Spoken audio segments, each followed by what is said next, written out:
बच्चों, आप सभी का आपके YouTube channel Shiv Kumar classes में आप सभी का हार्दिक स्वागत है। आज के वीडियो में हम प्रतिशत की जो हमारी सीरीज चल रही है उसे आगे बढ़ाते हुए कुछ नए कॉन्सेप्ट्स हम क्लियर करेंगे और उनको अच्छी तरह समझने का प्रयास करेंगे। तो आज के वीडियो में जो हम सीखने जा रहे हैं उसमें जो है हमारी पहला पॉइंट है दी गई राशि का प्रतिशत निकालना। यानी कोई राशि दे रखी है और उसको हमें प्रतिशत निकालना है। दी गई राशि का प्रतिशत निकालना।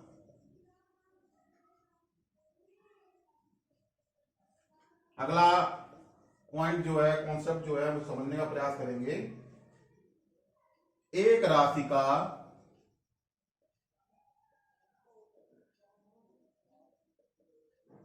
दूसरी राशि के प्रतिशत में बदलना।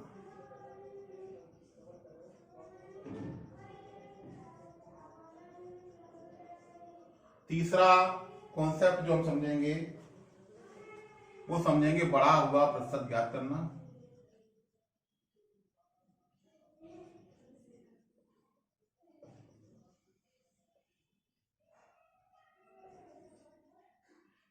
और चौथा जो हमारा पॉइंट है वो हम सीखेंगे घटा हुआ प्रतिशत ज्ञात करना।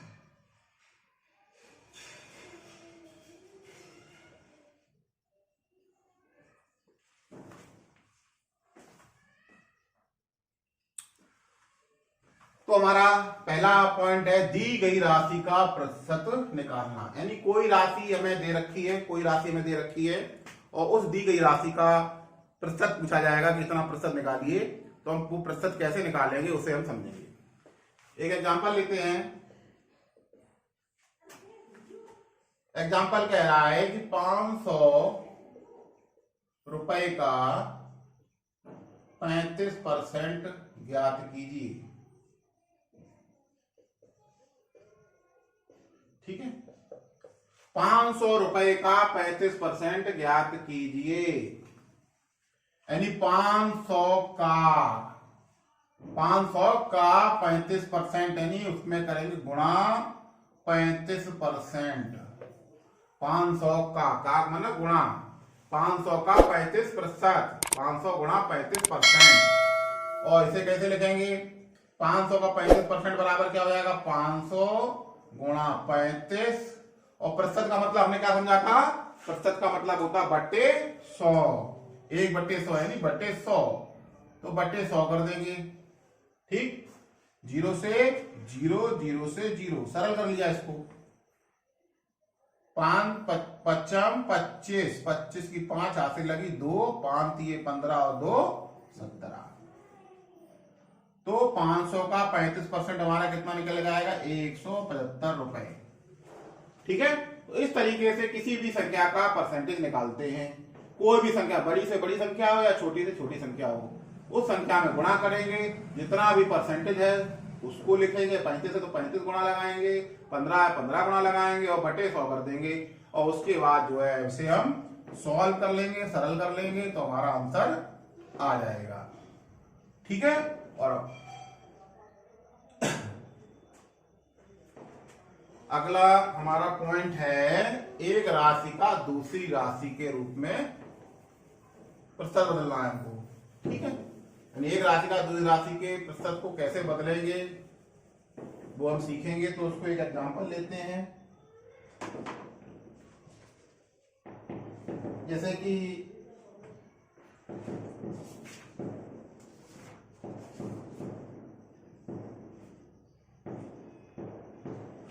एक एग्जांपल है हमारा, प्रतीक्षा ने वार्षिक परीक्षा में 700 में से 490 अंक प्राप्त किए,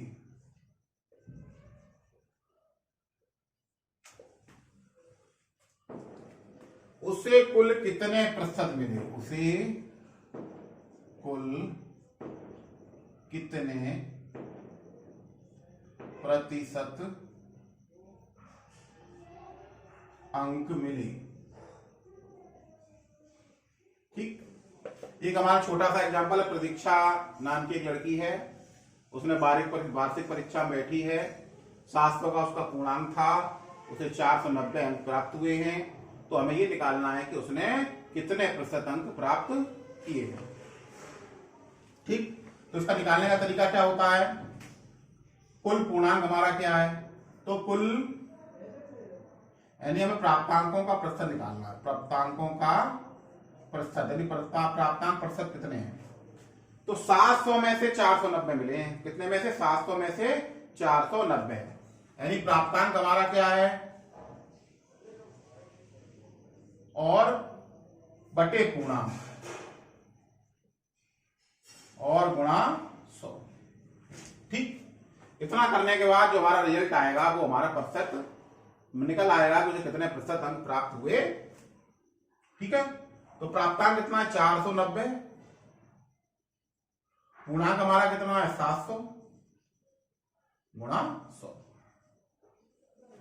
0 से 0 गया, 0 से 0 गया, 7 7 49 और ये 0 बचा, तो हमारा आंसर क्या आया, 70%।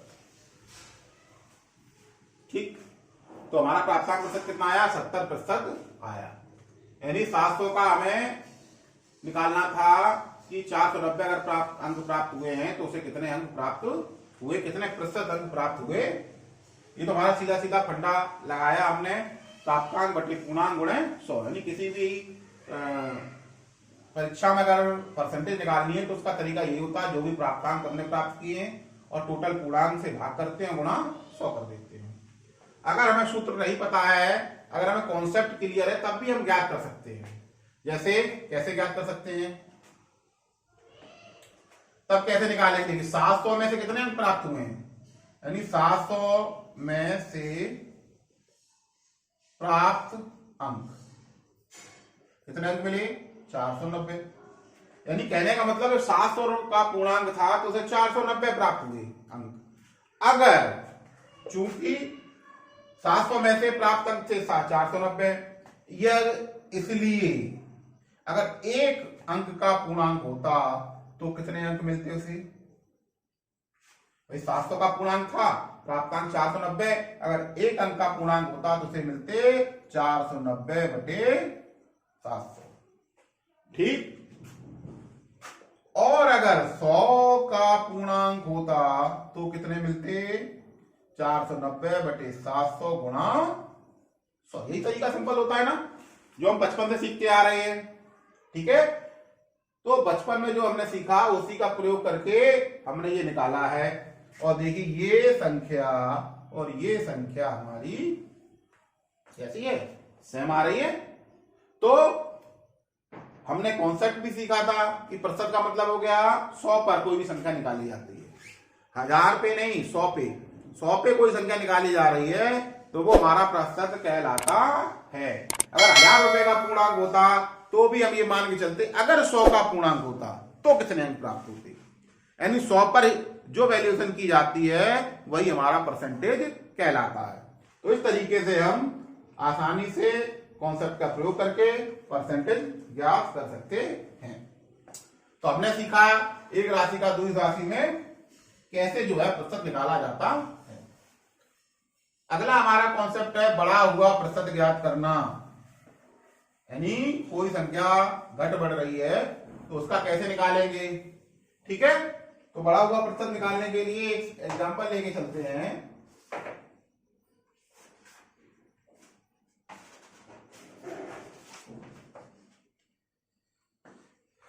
देखिए एक एग्जांपल लेते हैं कॉन्सेप्ट नंबर 3 को समझने के लिए। डीजल का मूल्य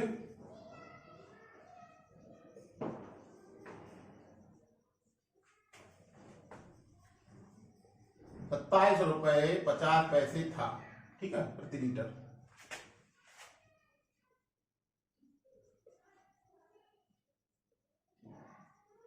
ठीक है। अब उसका मूल्य जो है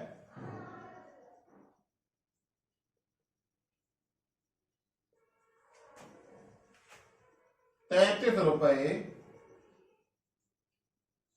प्रति लीटर हो गया मान लीजिए।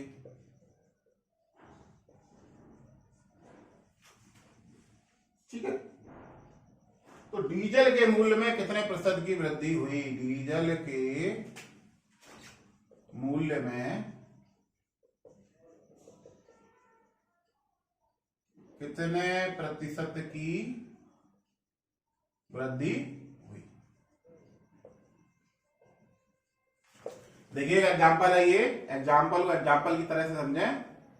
ठीक है, अब ये ना कि 27.50 तो सर है नहीं प्रति लीटर, ये तो बहुत सस्ता है ये तो, लेकिन सवाल आपकी बुक में दे रखा है तो उसी बुक को हमने उतार दिया एग्जैक्ट, जिससे आप जब बुक पढ़ेंगे तो उसमें जो एग्जाम्पल दे रखा है तो और अच्छी तरह समझ में आएगा। ठीक है ना, तो इसको एग्जाम्पल का समझें। तो देखिए इसमें हम क्या करेंगे, देखिए बढ़ा हुआ प्रतिशत ज्ञात करना है, नहीं कोई जो राशि है बढ़ रही है तो कितनी बढ़ गई है, अगले में क्या पढ़े कितनी घट गई है। ठीक है, दोनों एक कोरिलेट है। तो कैसे निकालेंगे, देखिए पहले मूल्य क्या था, 27.50 था। अब उसका मूल्य कितना हो गया, 33 रुपए हो गया। तो मूल्य में कितने प्रतिशत की वृद्धि हुई? तो वृद्धि हो रही, किस पर वृद्धि हो रही? पहले तो देखो दो चीजें इसमें ध्यान देनी है। इसमें क्या, दो चीजों को समझना। पहली बात तो ये समझनी कि वृद्धि कितनी हुई, वृद्धि कितनी हुई, और दूसरी बात ये समझनी किस पर वृद्धि हुई, यानी जो प्रारंभिक मूल्य था वो क्या था। यानी प्रारंभिक मूल्य पर ही प्रतिशत निकाला जाएगा, अंतिम मूल्य पर प्रतिशत नहीं निकाला जाएगा। इस चीज का हमें ध्यान देना है कि प्रारंभ में उसकी मूल्य था क्या। तो अब इसमें देखिए वृद्धि क्या हुई है, पहले तो इसका जो है मूल्य में वृद्धि निकाल लें, मूल्य में वृद्धि। तो वृद्धि कितनी हुई देखो, 27.50 थी, 33 रुपए हो गई, तो 33 रुपए हो गई और 27.50 थी, इसे घटा देंगे। अब देखिए दशमलव है, ऊपर दशमलव नहीं है, तो क्या करेंगे, दशमलव के ऊपर जब दशमलव लगाएंगे और इसके ऊपर संख्या है नहीं है तो 0 0 बढ़ा देंगे। यही तरीका होता है लिखने का, तरीका यही है ना घटाने का। इस तरीके से हम लिखते हैं घटाने के लिए। अब 0 में से 0 गया 0, 0 में से 5 जाता नहीं, यहां से हासिल ली, यहां हो गए 10, 10 में से 5 गए 5, दशमलव के नीचे दशमलव, 3 से हासिल चली गई, यहां क्या बचा 2, 2 में 7 जाएंगे नहीं जाएंगे, फिर क्या करेंगे हासिल यहां से लेंगे, कितने हो जाएंगे 12, 12 में 7 गए 5, यहां कितने बचे 2, 2 में से 2 गए, यानी 5 रुपए 50 पैसे की वृद्धि हो गई मूल्य में। ठीक, मूल्य में 5 रुपए 50 पैसे की वृद्धि हो गई। अब इसका क्या निकालेंगे, प्रतिशत वृद्धि निकालेंगे। कितनी निकालेंगे, प्रतिशत वृद्धि। तो प्रतिशत वृद्धि कैसे निकालेंगे, प्रतिशत मूल्य वृद्धि।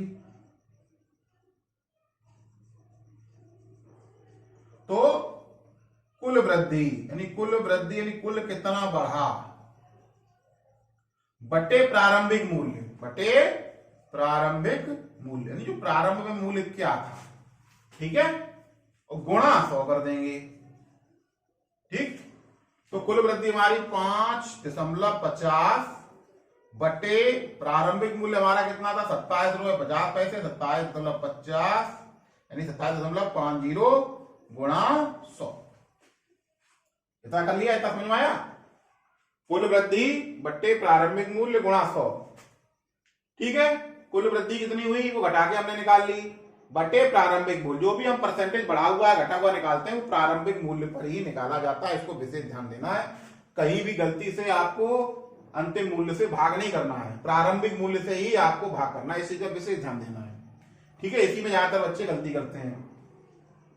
अब देखिए दशमलव बाद कितने अंक, 1 2, दशमलव बाद 2 अंक है, यहां दशमलव बाद कितने अंक 1 2, तो क्या करना है दशमलव से दशमलव हटा दिया और कुछ भी चेंजेस आपको नहीं करने। अगर संख्याओं में घटा बढ़ी होती, दशमलव 3 अंक होते या दशमलव बाद यहाँ 2 अंक होते तो कुछ चेंजिंग करते, लेकिन यहाँ दशमलव के बाद 2 अंक, दशमलव बाद 2 अंक, तो सीधे सीधे हमने दशमलव से दशमलव काट दिया। अब देखिए क्या था, 0 से 0 चला गया।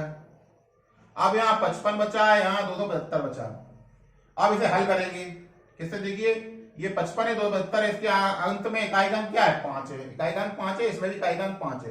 तो सिंपल सी बात है कि 5 इकाई का अंक है तो वो 5 से विभाजित हो जाएगा, क्योंकि हम जानते हैं कोई भी संख्या के इकाई का अंक 0 हो या 5 हो, 0 हो या 5 हो, तो वो 5 से विभाजित हमारी हो जाती। ठीक है, तो 5 चिकन 5, 5 चिकन 5, 11 पंजे 55, तो 5 से चला गया। अब इससे देखिए 50 25, 2 बचे, तो 50 25। अब देखिए 11 है 55 है, सिंपल सी बात है 11 के पाड़े में आता है, 11 एकन 11, 11 पंजे 55, और हमारा कितना आया ये 100/5। ठीक, अब फिर कट जाएगा 5 एकन 5, 5 दूनी 10 और 0 यानी 20%। यानी डीजल के मूल्य में कितनी वृद्धि हो गई? 20% की डीजल के मूल्य में वृद्धि हमारी हो गई है। ठीक है,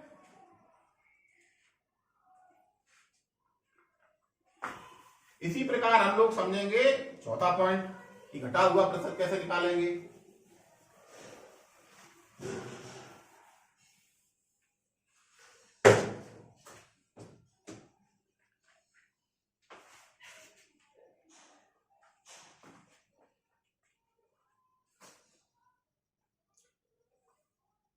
देखिए एक एग्जांपल लेते हैं, एग्जांपल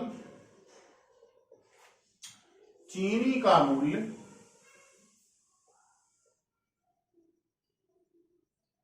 40 रुपए प्रति किलोग्राम है। यदि मूल्य 35 रुपए हो जाए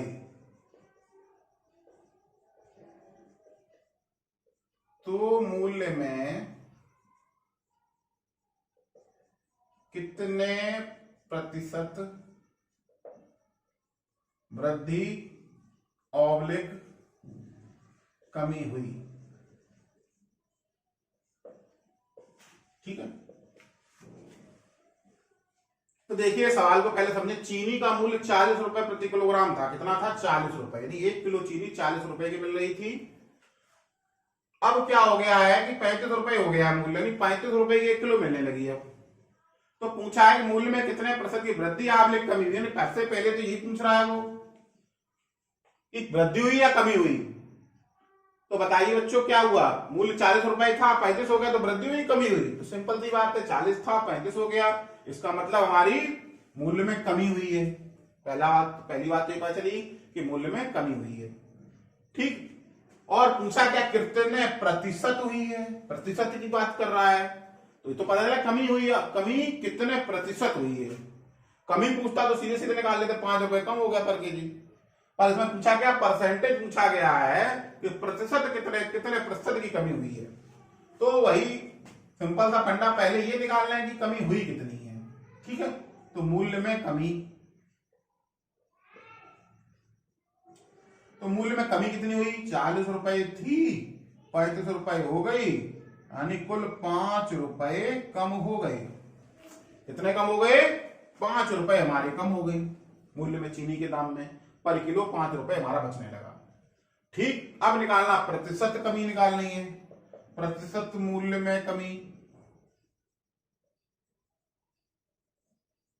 ठीक है, मूल्य में प्रतिशत मूल्य में प्रतिशत कमी, ये ज्यादा सही लग रहा है। ठीक है, मूल्य में प्रतिशत कमी बराबर, तो क्या करेंगे, तो पहले तो निकालें कमी कितनी हुई, यानी मूल्य में कमी पहले निकालेंगे, बटे प्रारंभिक मूल्य। कितना? प्रारंभिक मूल्य, यानी प्रारंभ में मूल्य था कितना।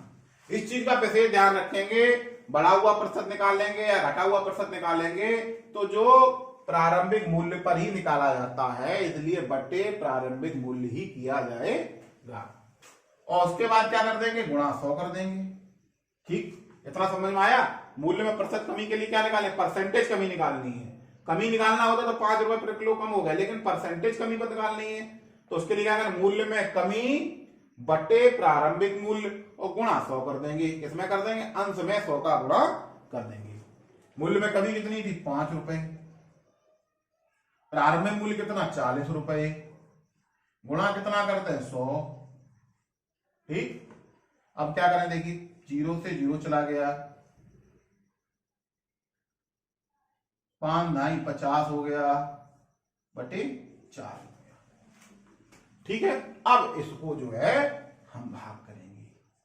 तो देखिए 4 एकम 4, 1 बचा, 4 दूनी 8, 2 बचा। अब क्या करें,